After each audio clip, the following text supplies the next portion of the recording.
दोस्तों आज की इस वीडियो में मैं कैसे मुद्दे पर बात करने जा रहा हूँ, एक ऐसे मुद्दे पर विचार करने जा रहा हूँ, जिस विचार से कोई बच नहीं सकता, अपने जीवन को दूर कर ही नहीं सकता उस जीवन से। दोस्तों मैं बात कर रहा हूँ परिवार से। मैं बात कर रहा हूँ परिवार की। जब परिवार ही दुःख देने लग जाए, जब परिवार के लोग ही तकलीफ देने जाए तो अंदर तक टूट जाता है व्यक्ति, अंदर तक हार जाता है व्यक्ति। दोस्तों ऐसा क्यों होता है? दोस्तों इसी मुद्दे से जुड़ी हुई मैं एक छोटी-सी स्टोरी आपको बताऊँ, शायद आपके जीवन पर फिट बैठ जाए।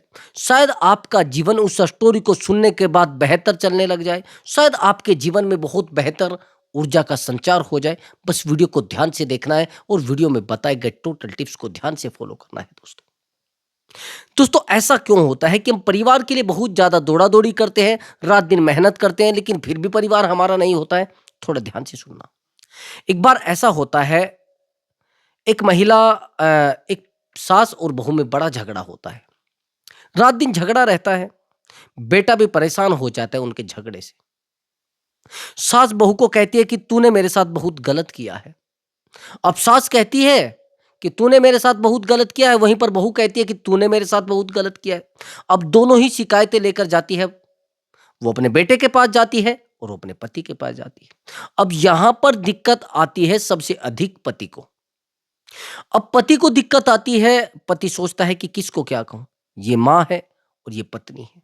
अगर मैं दोनों को डाँटूँगा तो भी झगड़ा होगा, एक को कहूँगा तो ज़्यादा चीज़ें बिगड़ेंगी। तो चीज़ें बिगड़ते-बिगड़ते बहुत ज़्यादा बिगड़ जाती है।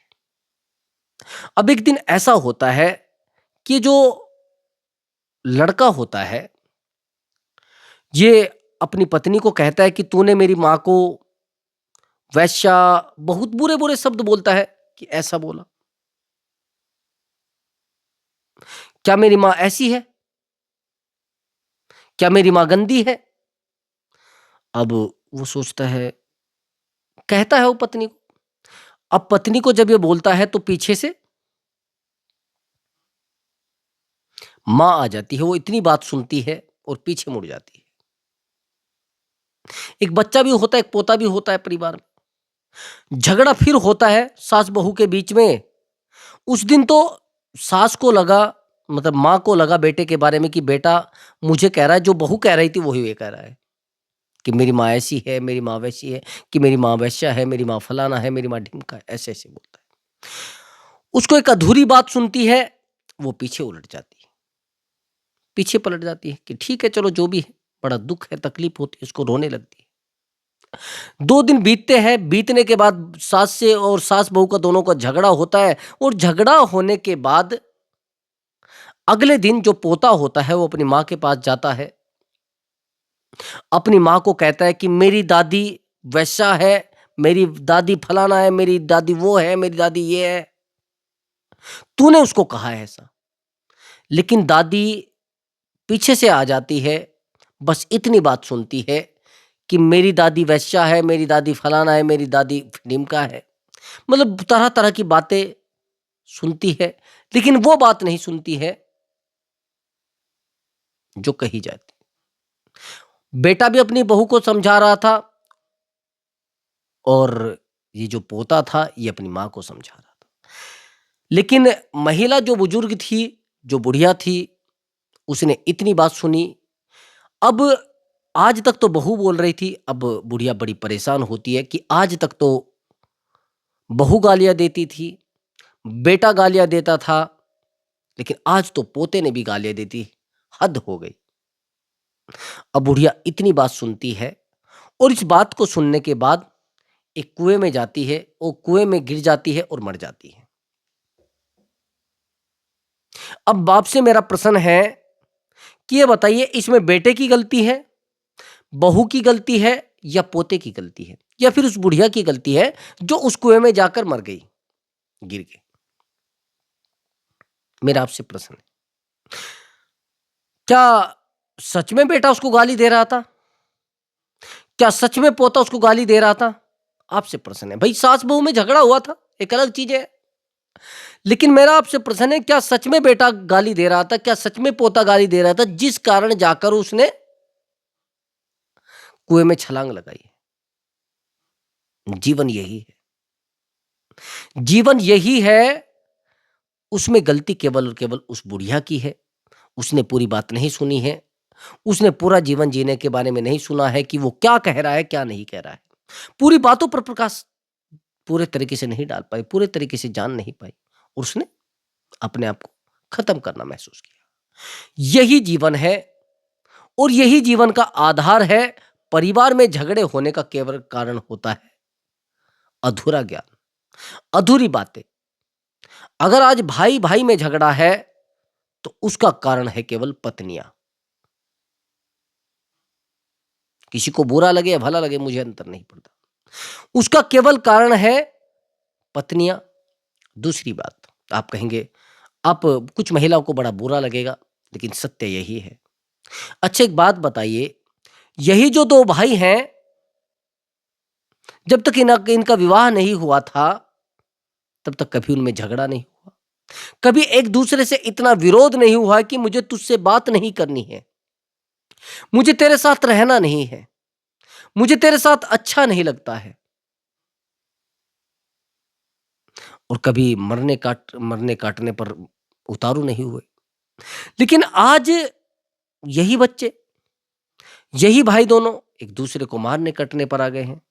मारने काटने पर आ गए हैं तो क्यों? आप कहेंगे नहीं नहीं, औरतें कहां सिखाती है, तो खुद सीख जाते हैं जब उनका हिस्सा छीना जाता है, फलाना छीना जाता। नहीं, यदि एक भाई की पत्नी उसको सिखाएगी कि ये तो तेरा भाई बहुत तरक्की कर रहा है और तू बैठा है ऐसे ही, ये तो तेरा भाई पैसा जो कमाता है पता नहीं कहां खोता है। पहले भी तो ऐसा ही था, पहले भी एक अकेला भाई कमाता था, लेकिन कभी झगड़ा नहीं हुआ। मैं यही चीज आपको समझाना चाह रहा था, यही जीवन का हक है और यही जीवन की सच्चाई है। अधूरी बातें जीवन को बर्बाद कर देती हैं। अधि अधूरी बातें कुटुंब को बर्बाद कर देती हैं, परिवार को बर्बाद कर देती है। चाहे हम प्रयास भी कर लें, लेकिन नहीं संभाल पाते।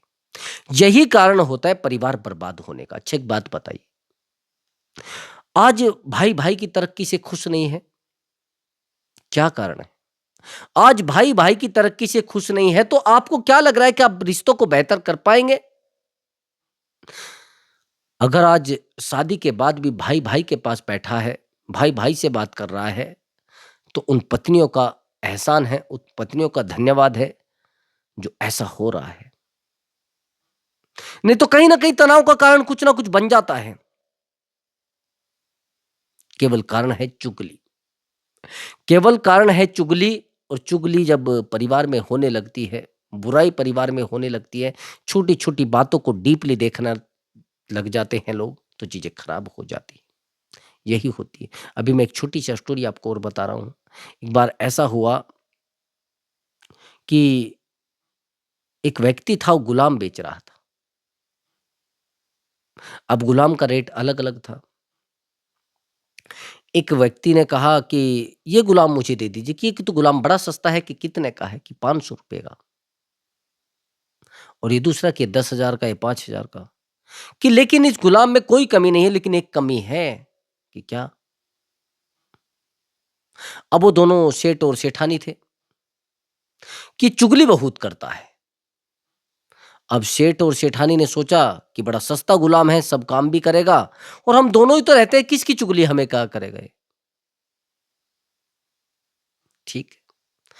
अब वो गुलाम को लेकर जाते हैं, लेकिन ये कमी पूरे परिवार को और पूरे जीवन में महाभारत करा सकती है। छोटी सी कमी जो बताई थी, चुगली। उस समय पैसे की दिक्कत थी, तो लेकिन चुगली वाले गुलाम को घर लेकर आ गया। सेठ और सेठानी में कभी झगड़ा नहीं हुआ था। एक दिन ये जो गुलाम था, इसको आपको भी पता है कि मैंने बताया है कि वो चुगली करना आता था, उसको आदत थी। अब इसने सेठानी से कहा कि ये जो सेठ है ना, इसका बाहर कोई चक्कर चल रहा है। समझ रहे मेरी बात को? कि सेठ का कोई चक्कर चल रहा है बाहर, तो सेठानी लड़ने लगती है सेठ के साथ। उधर सेठ को बोल देता है कि सेठानी का कोई चक्कर चल रहा है किसी के साथ। दोनों में झगड़ा होता है, और झगड़ा इतना फैल जाता है कि जीवन दोनों के अलग हो जाते हैं। समझ रहे? जीवन दोनों के अलग हो जाते, आखिर में चीजें पता लगती है। उस गुलाम को वहां से निकाल दिया जाता है, फिर दोनों में दोनों रिश्ते बन जाते हैं। तो मेरा आपसे केवल यही प्रश्न है कि परिवार को अगर बचाना है तो इन गद्दारों से दूर रख लीजिए, इन बेकार लोगों से दूर रख लीजिए, जीवन बच जाएगा, परिवार बच जाएगा। नहीं तो बर्बाद होने में कोई कसर नहीं है, परिवार खराब हो जाएगा पूरे तरीके से। आप चाहे जितने समझदार व्यक्ति हो, आप परिवार को नहीं बचा पाओगे, परिवार को नहीं संभाल पाओगे, क्योंकि उसका कारण आप जानते हैं, उसका कारण आप खुद हैं, उसका कारण है आप, समझ गए? उसका कारण है आपका ड्रामा। आप जिन लोगों को जाकर छोटी-छोटी बातें बताते हो, वो छोटी-छोटी बातें कल तैयार होकर आपके परिवार पर प्रभाव डालती हैं। देखो, अगर कोई चुगलखोर परिवार में आता है तो उसको हटा दीजिए, साइड कर दीजिए, कोई फ़र्क नहीं पड़ेगा। कोई बेकार व्यक्ति परिवार में आता है, उसको हटा दीजिए, भाई नहीं हमें बात करनी है। उससे चाहे आपको कितने भी लाभ हैं, वो चाहे आपका रिश्तेदार है, वो कितना भी गहरा रिश्तेदार, उसको सीधा कह दीजिए, भाई आज के बाद मेरे घर मत आना। आपको तकलीफ देगा परिवार भाई, आपको तकलीफ देगा दर्द, क्योंकि आपको पता नहीं है, आपको पता है कि आप उससे इमोशनल कनेक्ट है भाई। दर्द आप जानते हैं कौन देते हैं? परिवार तब आपको दर्द देता है जब उनको पता रहता है कि भाई ये दर्द सहन कर सकता है हमारा। परिवार को पता रहता है कि हमसे ये गहरे रिश्ते में है, हम इसको तकलीफ देंगे तो सहन करेगा, हम इसको दर्द देंगे तो सहन करेगा। तो मैं वही कह रहा था कि आप रुकिए और शांत रहिए। परिवार से ज्यादा अपेक्षा करना आपकी बेवकूफी है। जो लोग ज्यादा अपेक्षा करते तभी तो परिवार से दुख मिलता है, जभी तो परिवार से तकलीफें मिलती है। ध्यान रखना मेरी बात को, आज के बाद परिवार के बारे में ज्यादा सोचना बिल्कुल बंद कर दो। आए समझ में? तो दोस्तों, यदि आपको हमारा वीडियो अच्छा लगा है, वीडियो को लाइक करें और चैनल को अवश्य सब्सक्राइब करें। नमस्कार दोस्तों।